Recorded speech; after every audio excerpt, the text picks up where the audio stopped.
फेरि पनि आइसकेँ हजुरहरूको सामने।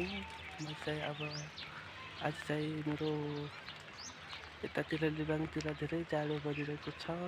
त्यही भएर म आज तपाईँहरूको भ्यू देखाउन जाँदैछु। यताको भ्यू चाहिँ हेर्नु, अनि यो भिडियोलाई अन्तिमसम्म हेरिदिनु होला। अनि चाहिँ लाइक कमेन्ट सेयर अब जे हुन्छ सबै गरिदिनु होला। म चाहिँ अब रोल्पा लिबाङको भ्यू देखाउन जाँदैछु।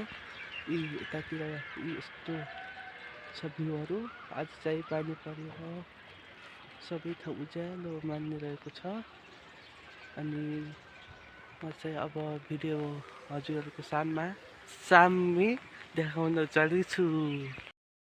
यस्तो छ हेर्नु है गाइजहरू। आज म चाहिँ फर्स्ट टाइम हो भ्लग बनाउन लागेको। अब कस्तो हुन्छ तपाईँहरू लाइक अब कमेन्ट गरिदिनु होला। अनि यता चाहिँ हाम्रो उता पारी अल्पाइनतिरको भ्यू। अनि यो चाहिँ स्केटिङ पार्क। अनि ऊ चाहिँ नेपाली काङ्ग्रेसको पार्टी गाइजहरू। अनि आज चाहिँ धेरै जाडो भइरहेको छ रोल्पाको सदरमुकाम लिबाङमा। हाम्रो यता चाहिँ